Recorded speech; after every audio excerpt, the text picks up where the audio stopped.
Good morning. எப்படி இருக்கீங்க? Welcome to Kalpana kitchen. இன்றைக்கி நம்ம கல்பனா கிச்சனில் ஒரு சுவையான டேஸ்டியான நம்ம தக்காளி தோசை எப்படி செய்கிறதுன்னு பார்க்கலாங்க. அதுக்கு தேவையான இன்க்ரீடியன்ட்ஸ்லாம் வாங்க பார்க்கலாம். நான் 1.5 டம்ளர் அரிசி எடுத்திருக்கேன். இது நான் 3 மணி நேரம் நல்லா ஊற வச்சுருக்கேங்க. 4 தக்காளி, பெருசாக இருக்கிறதுனால நான் 4 எடுத்திருக்கேன். நீங்கள் சின்னதாக இருந்தால் ஒரு 5 இல்லைன்னா 6 எடுத்துக்கலாம். 2 பெரிய வெங்காயம், ஒரு சின்ன கேரட்டை துருவி வச்சுருக்கேன், 6 வரமிளகா, கொஞ்சம் இஞ்சி, பெருங்காயத்தூள் 1/2 டேபிள் ஸ்பூன், கொஞ்சம் கருவேப்பிலை, 2 பல் பூண்டு, 1 டேபிள் ஸ்பூன் சீரகம். இவ்வளோதாங்க இன்க்ரீடியன்ட்ஸ். இப்போ நெக்ஸ்ட்டு ஸ்டெப்பாக நம்ம தக்காளியை கட் பண்ணி வைக்க போகிறோம். வெங்காயம் நல்லா பொடுசாக கட் பண்ணிக்க போகிறோங்க. இப்போ நம்ம இதை கிரைண்டரில் ஆட்ட போகிறோங்க. எப்படி பண்ணுறதுன்னு பார்க்கலாங்க. தக்காளி தோசைக்கு இன்க்ரீடியன்ட்ஸ்லாம் பார்த்தோம் இல்லைங்களா? இப்போ வாங்க நம்ம எப்படி செய்ய முடியும்னு பார்க்கலாம். நான் தக்காளி பாருங்கள் கட் பண்ணி வச்சுருக்கேன். நான் இன்றைக்கி கிரைண்டர் யூஸ் பண்ணியிருக்கேன். ஏன்னா நான் காலையில் மாவு அரைச்சேங்க. அதனால் எப்படியும் நான் இது வாஷ் பண்ணணும். ஸோ நான் தக்காளி தோசை பேட்டரும் நான் கிரைண்டர்லேயே அரைச்சிக்கிறேன். ஸோ அரிசி ரொம்ப கம்மியான குவான்டிட்டி தான், 1.5 டம்ளர் இட்லி அரிசி தான். ஸோ நீங்கள் கிரைண்டரில் போடணும்னு அவசியம் இல்லைங்க. நீங்கள் மிக்சியில் கூட நீங்கள் இந்த பேட்டரை நீங்கள் ப்ரிப்பேர் பண்ணிக்கலாங்க. ஸோ ஃபஸ்ட்டு நம்ம இதையெல்லாம் நல்லா போட்டு பாருங்கள், நான் காமிக்கிறேன். எல்லாமே எல்லாம் ஒட்டுக்கா போட்டுருங்க.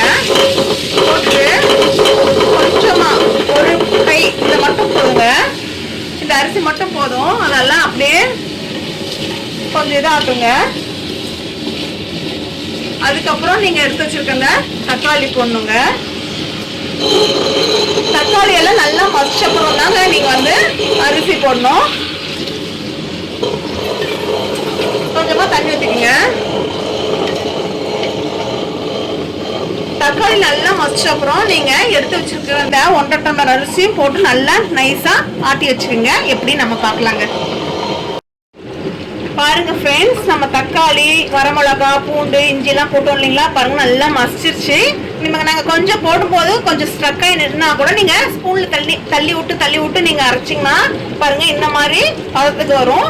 இப்போதான் நம்ம எடுத்து வச்சிருக்க அந்த 1.5 டம்ளர் இட்லி அரிசியை நாம் ஆட் பண்ண போகிறோம். நான் நல்ல தண்ணி ஊற்றி வச்சிருக்கேன், அதனால நான் ஆட் பண்ணிக்கிறேங்க அப்படியே. இப்போ நீங்கள் இந்த அரிசி நல்லா நைஸாக நம்ம எப்படி இட்லி மாவு பதத்துக்கு நாம் அரைச்சிக்கணுங்க. இந்த மாவு நம்ம உடனே நாம் தோசை சுட போகிறது இல்லைங்க. நல்லா ஒரு 3 to 4 hours நல்லா இந்த மாவு நல்லா புளிக்கணும். புளிச்சப்புறம் நம்ம எப்படின்னு நம்ம பார்க்கலாங்க. எப்படி தோசை சுடுறத பார்க்கலாம்.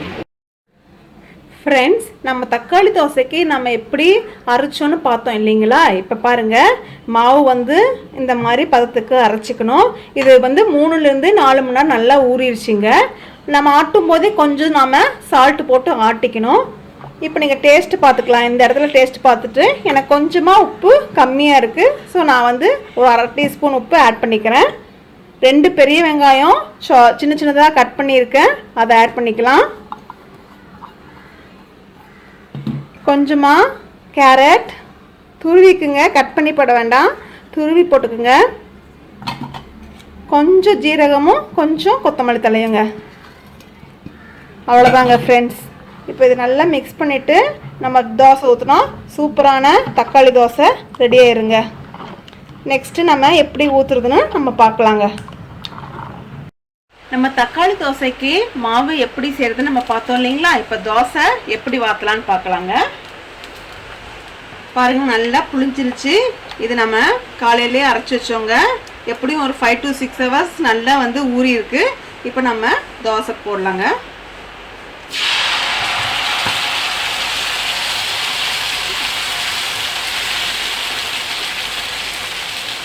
கொஞ்சம் அப்படியே மொத்தமாக தாங்க வரும். அந்த இதை அப்படியே ஃபில் பண்ணி விட்டுருங்க. ரொம்ப தடியாக வேண்டாம், கொஞ்சம் லேசாக. எவ்வளோ நம்ம மெல்லிசாக சுட முடியுமோ அவ்வளோ மெல்லிசாக நம்ம ஊற்றிக்கலாம். லேசாக எண்ணெய் ஊற்றினா நம்ம போதுங்க அதுக்கு. ஆனால் கொஞ்சம் நல்லா சிம்மில் வச்சு நம்ம நல்லா ப்ரிப்பேர் பண்ணணும்னா சூப்பராக இருக்குங்க. 1 minute அப்புறம் பார்க்கலாங்க. பாருங்கள், 1 நிமிஷம் ஆயிடுச்சு. இப்போ அப்படியே மெதுவாக திருப்பி போடுங்க. சிம்மில் வச்சுக்கோங்க. சிம்மில் வச்சு இந்த பக்கமும் ஒரு நிமிஷம் அப்புறம் நல்லா 2 பக்கமும் ப்ரௌன் கலர் வந்தப்புறம் நாம் எப்படி சர்வ் பண்ணலான்னு நம்ம பார்க்கலாங்க.